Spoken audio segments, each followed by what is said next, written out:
Fate does not negotiate. When the Alpha King's scouts found the abandoned cabin in the Blackstone Mountains, they expected nothing. A relic, perhaps, a corpse. What they discovered instead would shatter the hierarchy of the Northern Pack and force a revelation that no Alpha could deny, that destiny recognizes no rank, only truth. By morning, 100 warriors would raise stone walls around a woman who had sought only silence, and the claim that followed would rewrite the laws of their kind. The cabin sat like a forgotten prayer among the pines, its roof thick with moss, its windows dark. Inside, she slept, the mute Omega, the one the Riverside Pack had discarded 3 winters past, when her voice box was crushed beneath an Alpha's boot during a challenge gone wrong. She had no name anymore, not one that mattered. They had called her Ash in her final days of servitude, because she cleaned the fireplaces and left no trace of herself behind. Her hands, even in sleep, bore the silver scars of lie and flame. Her dress, if the threadbare gray shift could be called such, hung on her frame like penance. She had fled civilization with nothing but a stolen loaf of bread and the bone-deep need to disappear. The mountains had accepted her. The wolves had not followed. She did not know that the Alpha King's hunting party was tracking a rogue bear through these very woods. She did not know that Kieran Ashenfell, sovereign of the Northern Territories, had caught her scent on the wind 2 miles down the ridge, a scent that stopped him mid-stride and turned his blood to wildfire. His second, a grizzled Alpha named Rowan, frowned. "Sir?" But Kieran was already moving, his pupils blown wide, his canines extending involuntarily. The scent was wrong, too pure, too potent, laced with something his hindbrain recognized even as his conscious mind rejected it. Omegas were rare, unclaimed omegas were rarer still. And this one smelled like thunderstorms and wild honey, like the earth after rain, like mine. He crushed the thought. He was a king. He did not succumb to base instinct. His Luna had died in childbirth 5 years prior, taking their son with her, and he had sworn never to bond again. Duty before desire. Logic before. The cabin door hung ajar. Kieran pushed it open with 2 fingers. The interior was Spartan. A straw mattress, a single pot, a shelf with dried herbs bundled in careful rows. And there, curled on her side beneath a wool blanket so thin it was nearly transparent, she slept. The moonlight painted her face in shades of silver. She was not beautiful by pack standards, too gaunt, too scarred, her hair a ragged, dark cloud around her shoulders. But her scent was overwhelming, and when her lips parted in sleep, Kieran saw the faint tracery of scar tissue across her throat. At a 1.0x pace, in a storyteller style. Mute. Discarded. Alone. "Surround the cabin," he said quietly. Rowan's eyes widened. "Sir?" "Do it. No one enters. No one leaves." Kieran's voice was granite. "And send for the builders." "Builders?" "She runs." Kieran's gaze never left her sleeping form. "I can smell it on her, the fear, the flight. If she wakes and bolts, these mountains will swallow her, and I will never—" He stopped, drew breath. By dawn, I want stone walls 20 feet high circling this clearing, reinforced gate, guard towers. You're building a fortress around a sleeping Omega? Rowan's tone was carefully neutral. I'm ensuring she stays alive long enough to hear what I have to say. Kieran stepped back from the threshold, every instinct screaming at him to go to her, to touch, to claim. Move, now. Within the hour, the mountain clearing blazed with controlled chaos. 100 alpha warriors, the king's personal guard, worked in pre-natural silence, hauling stone from the ridge, mixing mortar, raising walls with the efficiency of soldiers who had built battlefield fortifications in hostile territory. Kieran watched from the tree line, his jaw locked, his wolf howling beneath his skin. She did not wake. Dawn broke cold and pale. Ash opened her eyes to the sound of hammers and the smell of fresh mortar. For a moment, she thought she was dreaming, or that the Riverside Pack had found her and brought her back to servitude. But when she stumbled to the door and looked out, her breath stopped. And at the gate, still under construction, just a gap in the stone, stood a man who radiated power like a furnace radiated heat. He was tall, broad-shouldered, his dark hair pulled back in a warrior's knot. His eyes were amber, wolfish, fixed on her with an intensity that made her want to flee and freeze in equal measure. He wore no crown, but he didn't need one. Dominance rolled off him in waves. The Alpha King. Ash's legs buckled. She caught herself on the doorframe, her scarred throat working soundlessly. Why? She wanted to scream. What do you want from me? At a one step forward. Just one. His voice, when he spoke, was rough. You will not run from me. It was not a question. Ash shook her head frantically, pointing to the walls, then to herself, her gestures wild with incomprehension. She had no voice to demand answers. I am Kieran Ashenfell, he said, as if that explained everything. And you are my... He stopped, corrected himself. You are under my protection. No one will harm you. No one will take you. These walls are not a prison.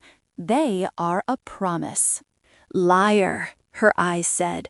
All alphas were liars. For 3 days, they existed in stalemate.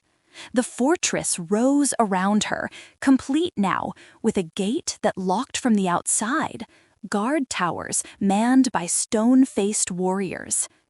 Kieran had a tent erected within the walls, and he slept there, 20 feet from her door. He brought her food, fresh meat, bread, fruit. She ate none of it, subsisting on her dried stores and the water from the nearby spring. He did not force entry, did not command. He simply waited, and his presence was a constant pressure against her fragile peace. On the 4th morning, a commotion at the gate shattered the silence. My king! A young alpha stumbled through, his face ashen, cradling a bundle in his arms. Please, my daughter, the fever. At a 1-point feat instantly. Where is the healer?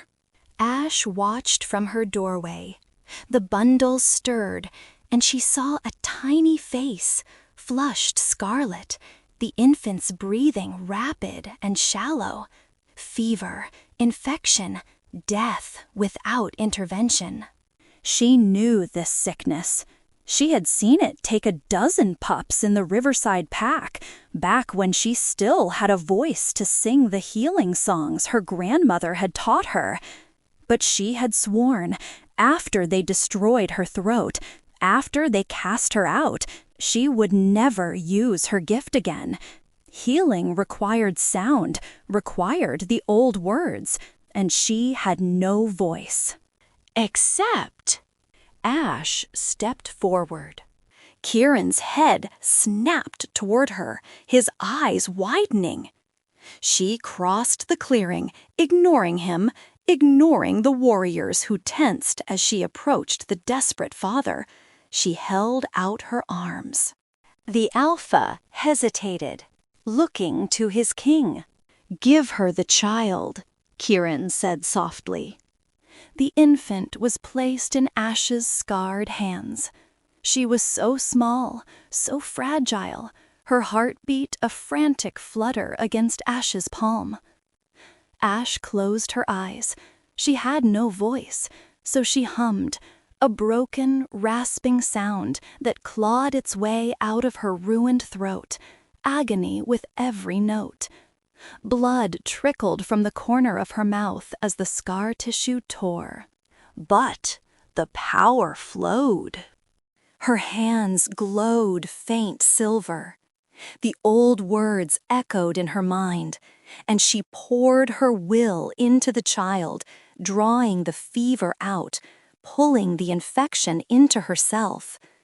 The infant's breathing eased, her color normalized, the tiny fists unclenched.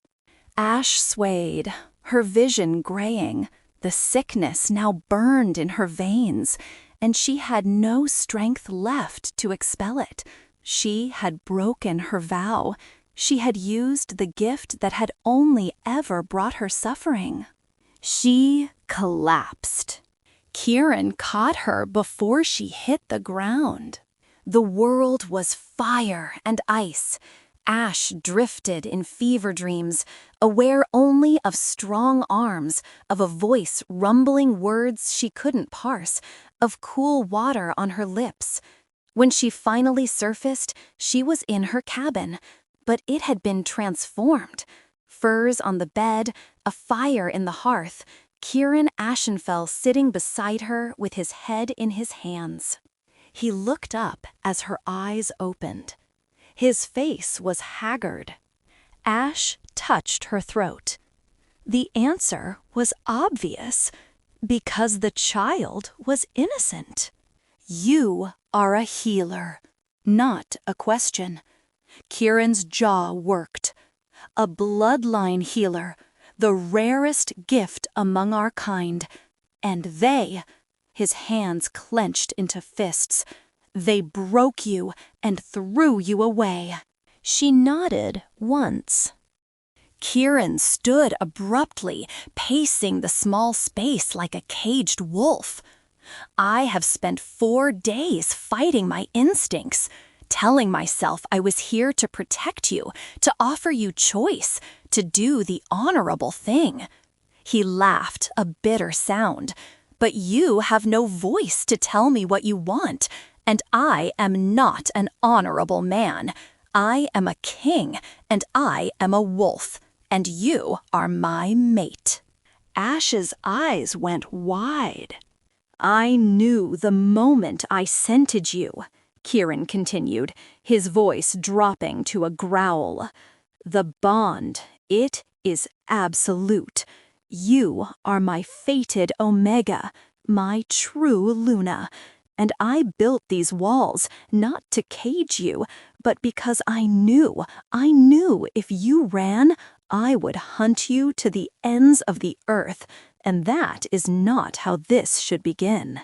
He knelt beside the bed, his amber eyes blazing. "But you have made your choice. You sacrificed yourself for a stranger's child.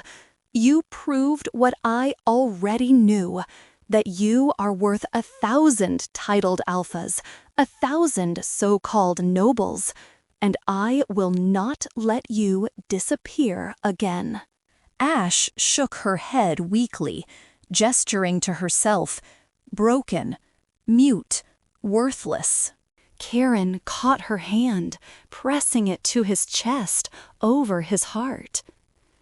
You are everything. He stood, pulling her upright with gentle inexorability. She was too weak to resist as he wrapped a cloak around her shoulders, his cloak heavy with his scent, and lifted her into his arms. "What are you doing?" her eyes asked. "Giving you what you are owed," he said. He carried her out of the cabin. The fortress courtyard was filled with warriors, all 100 of them, plus the young father whose daughter now slept peacefully in a sling on his chest. They knelt as Kieran appeared, a wave of submission that rippled through the assembled alphas. Kieran's voice rang out, alpha command laced through every syllable. "This woman is Ash of no pack, mute, discarded, deemed worthless by those too blind to see." He turned slowly, ensuring every eye was on them. "She is also a bloodline healer. She saved the life of Garrett's daughter at the cost of her own health. She has more honor in her silence than most of you possess in all your words." He paused. "Let the weight settle. And she is my true mate, my fated Omega, your Luna." Shock rippled through the assembly. The young father, Garrett, was the first to bow his head. "My queen," he whispered. Kieran's hand moved to Ash's neck, his fingers tracing the scar tissue with infinite care. "I, Kieran Ashenfell, Alpha King of the Northern Territories, claim this Omega as my bonded mate, witnessed and sealed." He bit her. Not the mating gland, not yet, not without her clear consent, but the traditional claim mark on her shoulder, a symbolic bite that declared his intention before the pack. Ash gasped, her body arching, the bond snapping into place like a thunderclap. She felt his wolf, vast and fierce and utterly devoted, twining with the tattered remnants of her own. "Mine," his wolf said. "Ours. Protected. Cherished." When Kieran pulled back, his eyes were molten gold. "These walls will stand as a monument," he said, addressing the crowd but speaking to her. "A reminder that true strength is not in dominance, but in mercy. That fate chooses worthiness, not rank. And that any who harm the vulnerable will answer to me." He looked down at Ash, his voice softening. "You will never be voiceless again. I will be your voice until you choose to reclaim your own. You will never be cast aside. You are my queen, and I am yours." Ash's eyes filled with tears, not of sorrow, but of something she had thought long dead, hope. The warriors rose as one, fists over hearts. "Luna! Luna! Luna!" Garrett stepped forward, his daughter stirring in her sleep. "My queen," he said again, fervent, "my family owes you a life debt." Ash touched her throat, then pointed to the child. She was the gift, not the debt. The fortress walls gleamed in the morning sun, no longer a prison, but a sanctuary. Kieran carried Ash back toward the cabin, their cabin now, but paused at the threshold. "I will ask you properly," he said quietly, for her ears alone. "When you are healed, when you have the strength to answer, however you choose. But know this, I would raise kingdoms for you. I would defy every law of our kind. You are not my captive. You are my destiny." Ash reached up, her scarred hand trembling, and touched his face. Her lips moved, shaping words she could not voice. "I know." 6 months later, the Fortress of Fate, as it came to be known, stood as the seat of a new order. Ash, now Queen Luna of the North, had regained partial use of her voice through Kieran's relentless search for healers and her own iron will. It was raspy, halting, but hers. She used it to establish the first sanctuary for discarded Omegas, a place within those stone walls where the broken could heal and the voiceless could find power. But the true lesson was simpler. Fate is the great equalizer. It bows to no hierarchy, respects no title, and sees through every mask. The Omega you discard today may be the queen who judges you tomorrow. The act of mercy you scorn may be the salvation you desperately need. At a 1.0x pace, Kieran had sought only to hunt a bear. Instead, he found his soul. Ash had sought only to disappear. Instead, she became a legend. And the fortress built in a single night became a symbol that love, when it is true, does not ask permission. It simply is, inevitable, inescapable, worth every wall, every sacrifice, every shattered expectation. So tell me, if fate came for you in the mountains, would you run, or would you finally stop hiding?